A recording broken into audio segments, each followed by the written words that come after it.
morning sa ating lahat mga kaibigan.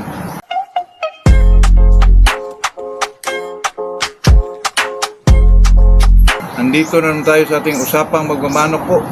Ito sa atin mga kaibigan ay talagang enjoyment lang po.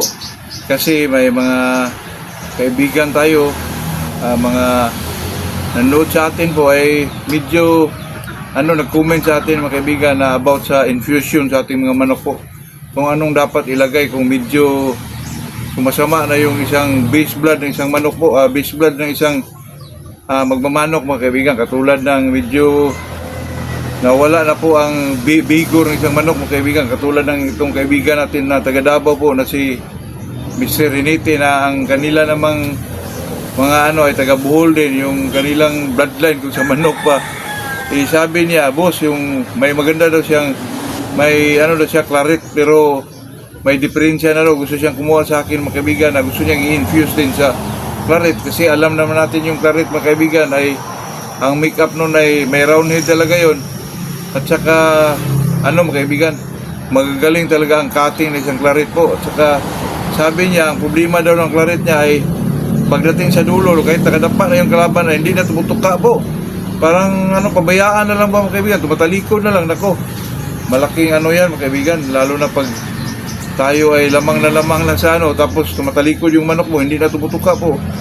Nako, nakakadismaya yun mga kaibigan. Pero pag pinapasukan mo yan ng mga video matatapang na manok mga kaibigan, katulad ng mga hatches, sweater, pwede na rin yung sweater mga kaibigan, kasi ang sweater naman talaga pag kahit anong klaseng manok o anong klaseng bloodline ay talaga magninik po yun mga kaibigan, yung sweater po. Ang sweater ay cross sa mga hatches, sa mga light, lemon or katulad ng mga roundhead, ako talaga magninik po. Ang claret mga kaibigan, di ko pa yan ay testing, pero sa kaibigan ko dito, may breeder rin akong kaibigan na may claret siya, pinasukan niya ng yung golden boy na sweater mga kaibigan. Ako, super ang labas mga kaibigan, napakagaling, at saka grabe kung pumalo po. Kasi ang sweater naman mga kaibigan, alam naman natin na talagang multiple shuffler yon. At saka ang gusto ko naman sa manok mga kaibigan, lalo na sa mga sweaters, yung broodcock ko talaga, gusto ko po na may talagang may mga last na ayag po, yung medyo papunta na sa yung manok mga kaibigan, na talagang may mga tinatawag na ayag bibi po, yung mga last nila, mga last sikan nila na buhay pa sila, talagang mag-ayag po. Gusto ko po yung ganun mga kaibigan, kasi sa manok kasi mga kaibigan, lalo na sa mga long knife dito sa Pilipinas po, kailangan talaga yun, kasi dito naman sa atin ay talagang matataas yung tari natin. Pag sa last breath isang manok ay talagang makaganti pa yun mga kaibigan, kaya talagang makapuntos pa yun mga kaibigan, maka pa ng tayo po.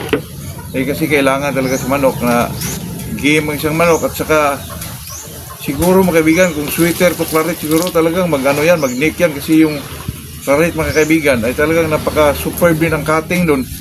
At saka ang sweater, lalo na pag 5K mga kaibigan, maangat, umiilag. Yung golden boy, ganun din po. Kasi ang golden boy mga kaibigan ay napakalakas po sa baba. At saka itong golden boy ko na nakuha ko sa raid mga kaibigan ay talagang may mga ilag po, umangat. Tapos talagang may ayag bibi po mga kaibigan. Kaya sa akin naman, bilang isang breeder din, gilid-gilid boys na talagang walang mga pira. Pero sa akin pag-breed mga kaibigan, nakita ko rin sa mga sweaters po na talagang din sila mga kaibigan. At saka hindi ka mawuri dahil magagandang manok din sila. Kahit saan mo i-cross mga kaibigan, talagang malabas yung galing nila.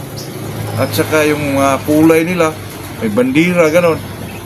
Hindi ka mag-alala mga kaibigan. Kaya sa akin po ay talagang ito'y hindi naman to advice or tip. Basta sa akin ito ay ginagawa ko lang. Yun lang sasabihin natin mga kaibigan, na ang sweaters talaga, kahit saang manok mo i-cross yan, talagang magninig po. Alam naman natin ang sweaters, ang make-up ng sweaters ay half kilso, half iluligid hats po. Yun lang talaga mga kaibigan. Kasi sa sinasabi ko na dati po, kasi itong manok mga kaibigan, pag mag-inbreed ka sa isang manok po, ay sa katagalan nito mga kaibigan ay talagang mawala ang vigor ng isang manok po. Ibig sabihin mga kaibigan, ay marami pong mawala sa isang manok. Katulad ng buto na isang manok, medyo lumiliit na. Yung tapang nila ay medyo makuha na po mga kaibigan. Kaya sa atin naman, sa mga natutunan natin din sa mga social media mga kaibigan, na talagang pag ang manok po ay nag-inbreeding ka, Kaya nakuha natin yung bagong pamamaraan mga kaibigan na cross masakasin, back to lulo, mga ganun na lang po para hindi masyadong masira yung bigor ng isang manok po.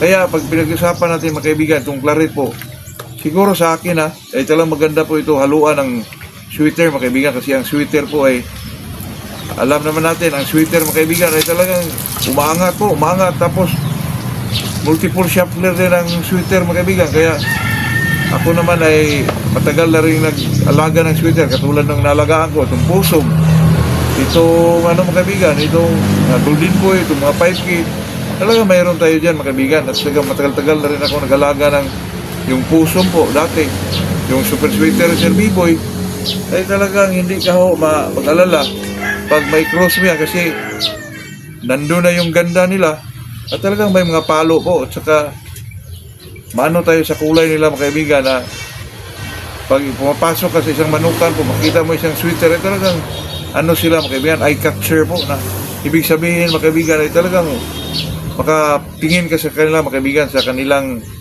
tindig, at saka hindi lang tindig mga kaibigan, pati sa laro nila. At saka sa matagal ko nang sinasabi mga kaibigan na pag pumili ako ng isang broodcock, gusto ko talaga na may mga last na ayag po, yung ayag bibi mga kaibigan, yung kumikiskis sa isang manok.